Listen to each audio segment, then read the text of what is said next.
মধ্যপ্রাচ্যে সংঘাতকে কেন্দ্র করে দেশে জ্বালানি আমদানিতে সংকট তৈরি হয়েছে। তার উপর গ্রীষ্ম ও সেচ মৌসুম শুরু হওয়ায় অনেকটাই বেড়েছে বিদ্যুতের চাহিদা। ফলে পরিস্থিতি সামাল দিতে না পেরে চলছে ব্যাপক লোডশেডিং। অথচ সংকটের এ সময় বসে থাকছে তুলনামূলক ব্যয় সাশ্রয়ী কয়লাভিত্তিক বিদ্যুৎ কেন্দ্রগুলো, যা লোডশেডিংয়ের চাপ বাড়ার শঙ্কা তৈরি করেছে।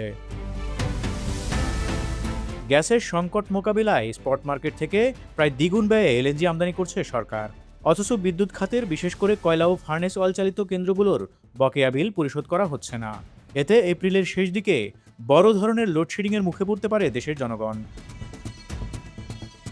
বাংলাদেশ বিদ্যুৎ উন্নয়ন বোর্ডের তথ্য মতে বর্তমানে বেসরকারি খাতের কয়লাভিত্তিক কেন্দ্রগুলোয় বিদ্যুৎ উৎপাদনে গড় জ্বালানি ব্যয় পড়ছে ৫ টাকার কম। যদিও এ খাতের উৎপাদন সক্ষমতার ৪১%ই ব্যবহার করা যাচ্ছে না। অথচ আমদানিকৃত এলএনজি থেকে গ্যাস ভিত্তিক কেন্দ্রগুলোয় বিদ্যুৎ উৎপাদনে গড়ে ব্যয় পড়ছে ৩০ টাকার বেশি, আর ফার্নেস অয়েল চালিত কেন্দ্রগুলোয় ব্যয় পড়ছে ২৭ থেকে ২৮ টাকার মতো। ৬ এপ্রিলের বিপিডিবির তথ্য বিশ্লেষণে দেখা গেছে কয়লা ভিত্তিক ৮টি বিদ্যুৎ কেন্দ্রের মাত্র ৩টি সর্বোচ্চ সক্ষমতায় পরিচালিত হচ্ছে।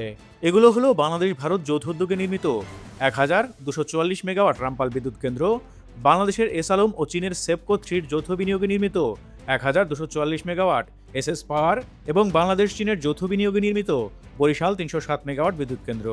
যদিও বাংলাদেশ চীনের যৌথ উদ্যোগে নির্মিত ১,২৪৪ মেগাওয়াট পায়রা বিদ্যুৎ কেন্দ্রটির ক্ষমতার একটি অংশ রক্ষণাবেক্ষণের জন্য বন্ধ রয়েছে।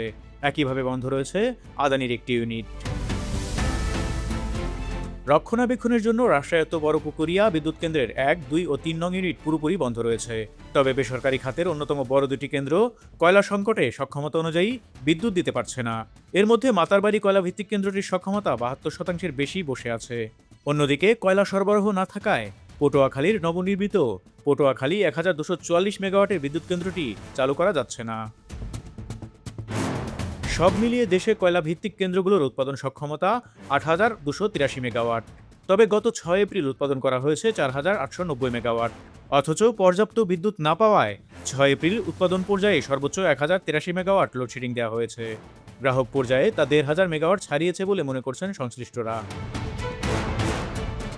এ বিষয়ে বিপিডিবির ঊর্ধ্বতন একাধিক কর্মকর্তা জাতীয় অর্থনীতিকে বলেন, গ্রীষ্ম ও সেচ মৌসুমের শুরুতে চাহিদামতো বিদ্যুৎ উৎপাদন করা যাচ্ছে না। এতে লোডশেডিং বেড়েছে। তবে এপ্রিলের শেষ দিকে তা ব্যাপক আকারে বেড়ে যেতে পারে, কারণ সে সময় তাপমাত্রা সর্বোচ্চ পর্যায়ে পৌঁছায়।